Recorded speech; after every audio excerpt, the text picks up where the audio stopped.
Hi, we are going to talk about a company name called Nestle India. Nestle India is a Indian subsidiary of a parent company called Nestle.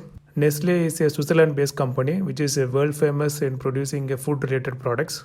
This company incorporated on 28th March 1959 in our country.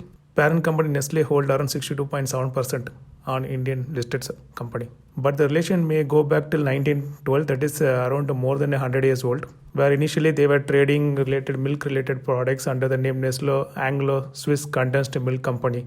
Basically, they are doing a export and import and selling finished products in our country with respect to the milk products. We are just now seeing last 10 years plus consolidated Nestle financial balance sheet. The sales was around 4,000 crores in 2008 and now it is around 13,000 crores. If you put on year-on-year basis, they are just growing 10% easily each year. See the operating profit margin, they never gone below 20%. They are trying to maintain 19 and always plus. Now it is around 24%. This shows they have a huge pricing power. So if any increase in commodity products, it can easily pass on that increase of that commodity cost to the consumer. Henceforth only they can able to maintain such operating profit. Generally doesn't have much debt and they don't have paying any interest, but recently in this year they are showing some 153 crores. Probably they are putting a capex around 2,900 crores in Gujarat. Probably we can see that, but it is still within the manageable limit. See the profit has been grown around from 1,000 crores, now it is around 3,000 crores they went. And EPS also around 60 to now it is 214 rupees. If we consider rough approximately next 10 years, sales should be at least from 13,000 will go to 25,000, 26. That time it should be having a profit around 5,000 crores. So in that case, the EPS should go around 450 to 500 rupees around 2025 to 2027 if you put a conservative estimate. One point if you like to note it in this slide. Sales showed degrowth in 2015 because during the time only Maggi was having a controversial issue. But other than that, if you see that they always try to maintain the sales uptick. There is a fact that when that Maggi controversy happened, they lost that market share in that noodle segment, but immediately in 3 months, they regained that same market share. It shows how much our country loves that Maggi noodles product. You can see the products and the market share.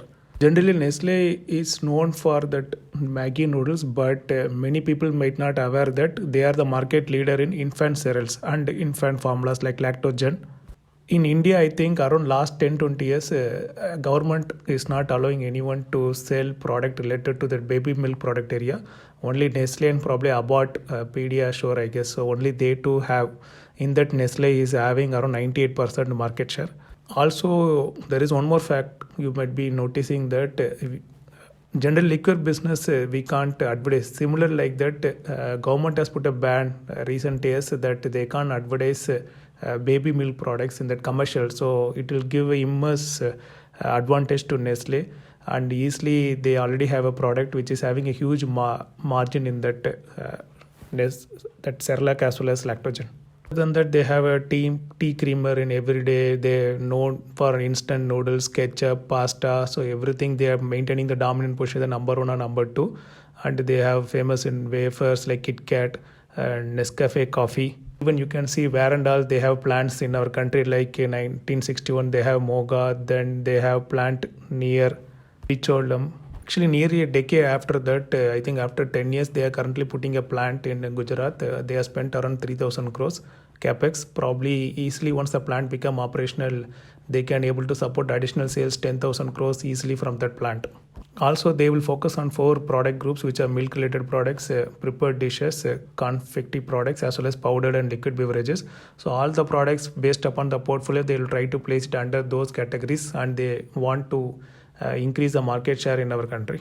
We are also trying to expand that products in various varieties like bringing masala oats or producing various milk related products, curd, butter, even coffee machines and coffee related products. That is, they are trying to cater various tastes and various people in that same segment by creating a multilingual product under that. During the lockdown, we might be noticed that product are not stopped anywhere in our country because this kind of product people will keep on consuming, and this need to be available at the shops because Nestle is producing a product which is purely a consumption related product for our country, and people must consume those products. Also, as we said earlier, that this is probably a 100 years old company, and sure this company will be available even down the line after 100 years also. So this kind of company we should add it in the portfolio, and we can keep that as long as it is can pass on this kind of stock to a next generation. So biggest advantage we can see is infant and child nutrition are underpenetrated in our country. So Cerelac, non-lactose, those kind of brands which Nestle having a huge moat, and easily they can grow their market share and keep on selling to our people in our country. The capex which they are putting in Gujarat surely helps to boost that sales as well as profitability in that company overall. Recently, they started initiative to increase a woman workforce of the country. So 15% which they had couple of years, they increased now to 20% in this last 5 years. Trying to give more power to distributor based upon the demand. Let's say an example where distributor feel that a particular kind of variety is selling a particular packet which they are able to sell in those areas, they can directly negotiate with that nearby distributor and the company, and they can able to place the order. We saw that they have negligible debt, and that company ethics and as well as management is top notch. Risk what we could see is this is actually falls under an FMCG, so the sales need to increase, then they need to sell a huge volume of a product, and many people should consume the product, then only they are able to sales can increase and profit also will increase. They are trying to launch many new products in our country, but it will always take time. When any new product launches, our people should accept, then only they can able to show in that sales as well as profitability in the balance sheet. So we had to be very careful, like how Maggie issues happened some couple of years back. If any other product again create a problem from Nestle, then surely it is going to create a damage to the company name. A couple of class suit still is pending related to the Maggie in our court, I believe. Most of the product related to that milk, sugar, coffee, palm oil. So if any increase in those products, surely is going to affect that price. But since they have the pricing power, they can able to pass it on to the customer, and they can maintain that operating profit margin. India is known for a young democratic. There, when we go towards that $5 trillion economy, then that per capita will increase. Then most people will try to consume many products. In that case, Nestle will be getting a huge advantage in those space. Even the valuation look over valued, or it will be very extensive, but this kind of company always will be available expensive in the market. So we just need to keep an eye and keep add it or accumulate in our portfolio. Thanks for watching.